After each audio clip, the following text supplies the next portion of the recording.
बच्चों, आज हम लोग x square b x plus c जैसे त्रिपदीय व्यंजक का गुणनखंड करना सीखेंगे। यदि आप लोग इस वीडियो को अंत तक देख लेंगे तो मुझे विश्वास है कि गुणनखंड आपके लिए जो कठिन होता था बिल्कुल सरल हो जाएगा। देखिए, इसका गुणनखंड करने के लिए आप करेंगे क्या? इसमें ये जो सी होता है, सी को जो है सी का गुणनखंड करना है और इसको ए इंटू बी में करना है। ये अचर राशि है, ये भी अचर राशि है। अब देखिए, सी को ऐसा फैक्टर बनाइए कि c equal to a into b हो जाए और बी, ये जो बी है, बी बराबर ए प्लस बी हो जाए। इसको आपको करना है। जो भी सवाल दिया रहेगा, अभी हम आपको उदाहरण सहित दिखाते हैं। इसको अभी केवल हम सिंपल वे में जो ये है उसमें दिखा दे रहे हैं कि सी जो यहाँ रहेगा उसको आपको ऐसा फैक्टर बनाना है, ऐसा फैक्टर बनाइए, उसका ऐसा गुणनखंड कीजिए कि उस गुणनखंड को जोड़ें तो ये जो यहाँ b होता है उसके बराबर हो जाए। तो इसको हम ऐसे बाद में लिख सकते हैं, एक्स स्क्वायर b की जगह हम a प्लस बी लिख सकते हैं। a प्लस बी, एक्स तो रहेगा ही क्योंकि ये चर है, और c की जगह a b लिखेंगे आप। तो ये हो गया एक्स स्क्वायर, एक कोष्टक में a plus B x plus A B, इतना हो गया। यदि इतना आप कर लेंगे, मतलब जो यहाँ दिया रहेगा उसका ऐसा गुणनखंड करिए कि उसको जोड़ने के बाद यहाँ जो बीच में अचर राशि रहे उसके बराबर हो जाए। तो उसको आप ऐसा लिखने के बाद उसका गुणनखंड सीधा आप एक्स धन ए और एक्स धन बी, ये जो है गुणनखंड के रूप में अगर ऐसा कर लेते हैं तो आप मौखिक रूप से भी इस गुणनखंड को ऐसा लिख सकते हैं। ये जो है एक्स स्क्वायर प्लस ए बी कोष्टक में एक्स प्लस ए बी का गुणनखंड होता है एक्स ए एक्स बी। अब देखिए, हम एग्जाम्पल लेते हैं। ये है x square plus 5x plus 6। अब देखिए, ऊपर वाले से आप टैली करके देखिएगा, इसको आपको बताया गया कि फैक्टर करेंगे, गुणनखंड करेंगे। तो 6 का गुणनखंड आप जितने ढंग से कर सकते हैं। इसको आप लिख सकते हैं 6 एक के 6 या 2 तिहाई 6, और इसका गुणनखंड हो नहीं पाएगा। और देखिए, ये प्लस है इसलिए इसका गुणनखंड आप ऋण 6 गुणते ऋण 1 भी लिख सकते हैं और ऋण 2 गुणते ऋण 3 भी लिख सकते हैं।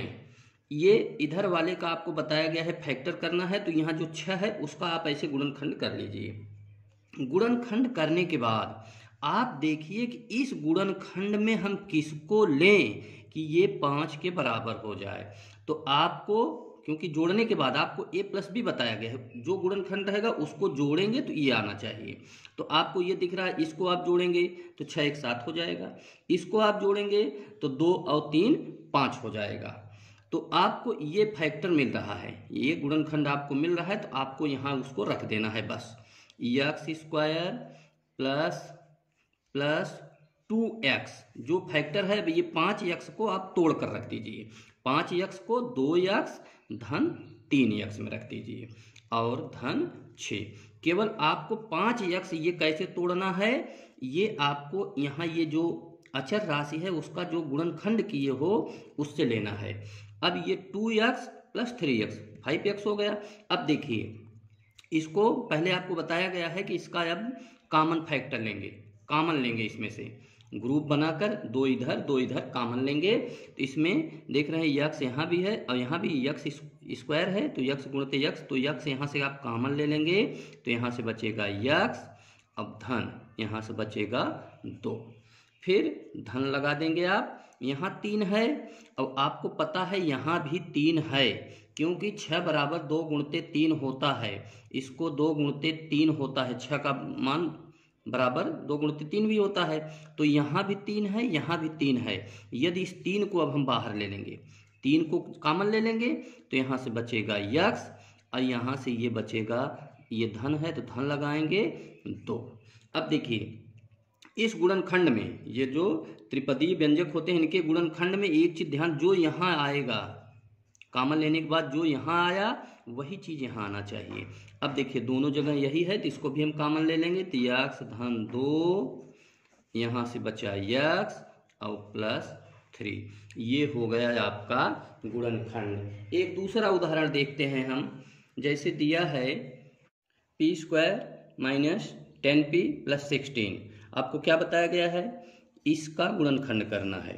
तो 16 का गुणनखंड करेंगे, पहला आप वही लिखा करें 16 के 16, इसके बाद अब बढ़ें आगे तो 2 8 16, फिर आगे बढ़ें 3 से कटेगा नहीं ये, फिर 4 4 16, फिर 5 6 7 ऐसे किसी से नहीं आएगा। इसको आपको ये बताया गया है कि आप माइनस में भी इसको लिख सकते हैं, ऋण 16 गुणते ऋण 1, ऋण 2 गुणते ऋण 8, ऋण 4 गुणते ऋण 4। क्यों? क्योंकि देखिए ये गुणा, इसको जो है ऋण 16 है और गुणते ऋण 1 करेंगे तो ऋण ऋण का गुणा ऋण और गुणते ऋण का गुणा धन हो जाता है, ये आपको मालूम है पहले से। तो ये आप लिख सकते हैं, इतना गुणनखंड इसका बन गया। अब ये आपको ये देखना है कि ऋण 10 आना चाहिए यहाँ, इसमें से ऐसा पद देखिए आप जिसको जोड़ने के बाद ऋण 10 आए। तो अब इसमें देखेंगे ये 2 और 8 जोड़ रहे हैं तो 10 आएगा, लेकिन ये धन में आएगा, हमें चाहिए ऋण में। तो यहाँ देख रहे हैं ऋण 2 गुणते ऋण 8 जो फैक्टर है उसमें अगर ऋण 2 और ऋण 8 को जोड़ेंगे तो ये हो जाता है ऋण 10। तो आप इसको यहाँ अलग से लिखेंगे, जो ऋण 10p था तो उसको ऋण 2p और ऋण 8p लिखेंगे, ये चीज यहीं से मिलेगा आपको। देखिए p square minus 2p minus 8p, अब ऋण 2p ऋण 8p ये ऋण 10p के बराबर हो गया और ये प्लस 16 हो गया। अब इसको ग्रुप बनाकर आप कॉमन ले लें, तो यहाँ देखें p स्क्वायर है तो p यहाँ भी है, क्योंकि आप जानते हैं p square equal to p into p लिखते हैं, तो ये p यहाँ भी है, p यहाँ भी है, तो p कॉमन ले लीजिए, जो दोनों जगह मिले कॉमन लीजिए, ये p आया और यहाँ से p बाहर गया तो ये ऋण 2। अब यहाँ आपको यहाँ ऋण है यहाँ धन है, यदि आप यहाँ ऋण आना चाहिए, बीच में ऋण आना चाहिए यहाँ, तो ऋण तो यहाँ है नहीं, तो ऋण कॉमन लेंगे आप, ऋण बाहर ले लेंगे, तो ये ऋण रहेगा तो अंदर धन हो जाएगा। यहाँ 8 है यहाँ भी 8 है, क्योंकि 16 को आप 8 गुणते 2 लिख सकते हैं, तो 8 यहाँ भी है 8 यहाँ भी है, तो ऋण 8 जब कॉमन ले लेंगे आप तो यहाँ ये ऋण जो था तो ये धन में हो गया p और ये ऋण में हो जाएगा। 8 ले लिए तो इसको यहाँ क्या लिखे हैं 8 गुणते 2, तो 8 बाहर गया तो 2 बच गया, ये ऐसा लिख लिए। अब ये दोनों देखिए दोनों जगह मिल रहे हैं तो इसको आप बाहर निकाल लीजिए, p ऋण 2 एक कोष्टक में हो गया और यहाँ से बचा p और ऋण 8 दूसरे कोष्टक में हो गया।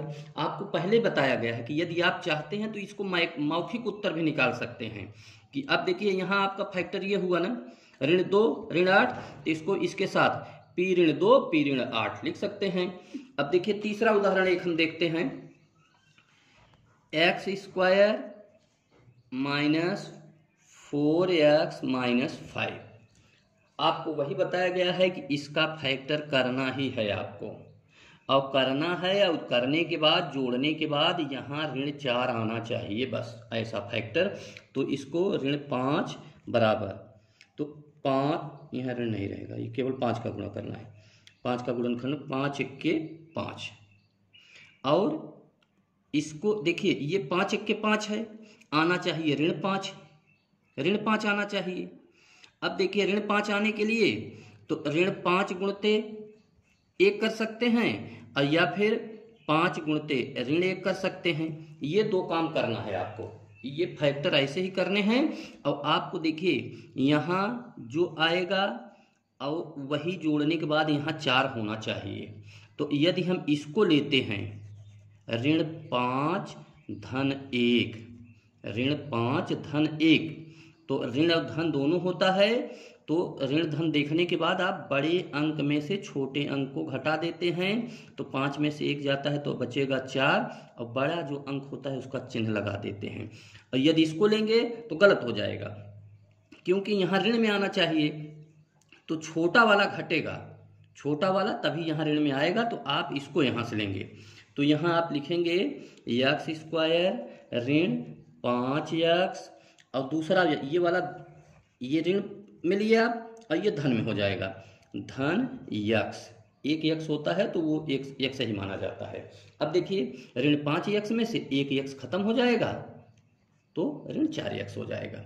अब इसको समूह बनाकर फिर से कर लीजिए, यहाँ भी x है, यहाँ भी x है, तो x कॉमन ले लेंगे, तो यहाँ से बचेगा x और यहाँ से बचेगा ऋण 5।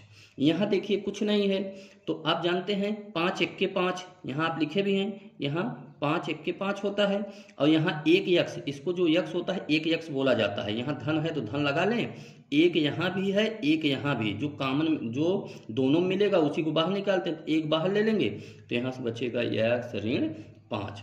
अब x ऋण 5 यहाँ, x ऋण 5 यहाँ, तो इसको बाहर निकाल लेंगे, तो यहाँ से बचेगा x और यहाँ से बचेगा धन 1। इसको इस उदाहरण से हम लोग देखते हैं, 4x square plus 5x plus 1। अब देखिए यहाँ जो है एक अचर राशि आ गई, पहले जब सवाल लगाते थे उसमें नहीं होती थी, तो इसका और इसका आप गुणनफल करेंगे। यहाँ जो अंक दिया रहे, संख्या रहे, उसका यहाँ जो c की जगह संख्या उससे आप गुणा करेंगे, तो आ जाएगा 4 गुणते 1 बराबर 4 1 के 4। अब ये 4 आ गया तो आप 4 का मल्टीप्लाई करेंगे, तो इसका कैसे करेंगे, 4 1 के 4 गुणनखंड करिए। अब इसका 2 गुणते 2, 2 दूना 4। अब इसको आपको बताया गया ऋण में भी लिख सकते हैं, तो ऋण 4 गुणते ऋण 1, ऋण 2 गुणते ऋण 2। लेकिन ये जरूरत नहीं है, ये तो हम समझाने के लिए लिख दे रहे हैं। कहीं बीच में कोई संख्या आ जाए ऋण वाली तो आप इसको कर लेते हैं, नहीं तो जो आपको समझ में आ जाए कि ये गुणनखंड करने के बाद 5 आ जाएगा तो उतना कर दीजिए, ये करने की जरूरत नहीं है। अब देखिए इसको आप लिखिए 4x स्क्वायर, और इसमें देखिए 5 आना चाहिए, तो 4 और 1 5 आएगा, तो इसमें हम 4x धन 1x धन 1, यहाँ 1x होता है, x ही बोला जाता है केवल। अब देखिए ग्रुप बना ले, समूह बनाकर अब इसका कॉमन ले लेते हैं इसको हम। अब यहाँ 4x है, यहाँ भी 4x है, तो यहाँ 4x बाहर ले लेंगे, तो यहाँ से बचेगा x, और यहाँ 1 बचेगा।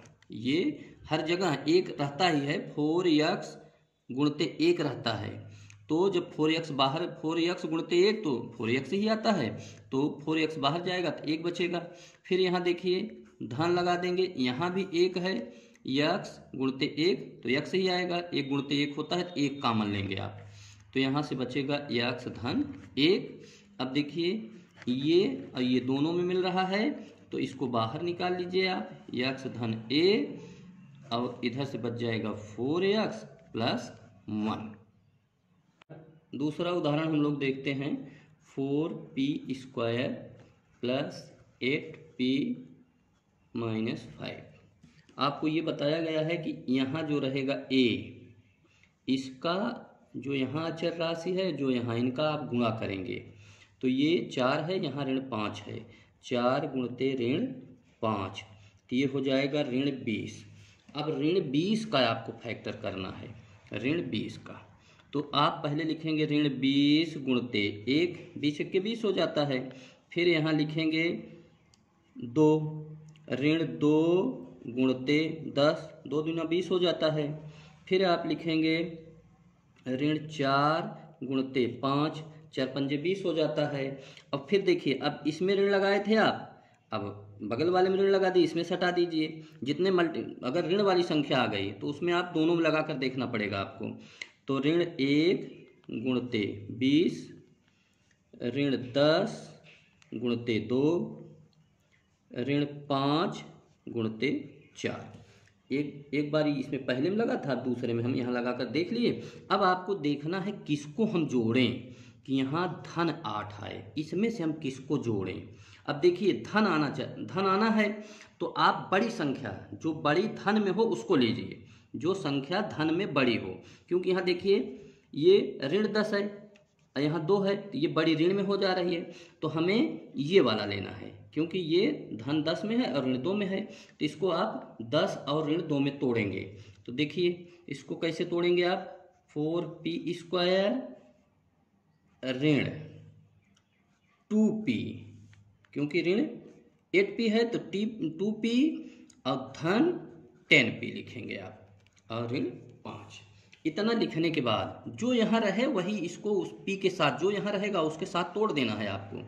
अब देखिए ऋण 2p प्लस 10p, तो बड़े में छोटे घटाएंगे, 10 में से 2 जाएगा 8, बड़े का चिन्ह है धन 8 आ गया। अब इसमें ग्रुप बनाकर आप कॉमन ले लीजिए। अब इसमें कॉमन लेंगे, 2 यहाँ है 2 यहाँ भी है, 2 दूनी 4 होता है, 2 गुणित 2 और p है यहाँ, तो 2p कॉमन ले लीजिए, 2p।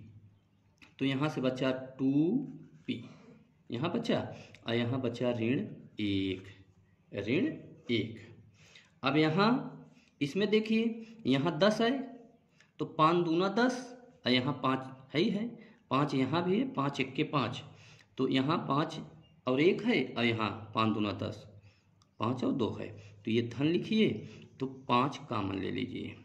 5 जब कॉमन लेंगे तो यहाँ से 5 गुणित 2 था, तो 5 बाहर, 2p, और ये ऋण 5 बाहर गया, तो यहाँ 5 1 के 1 है, अभी 1, ये हो गया।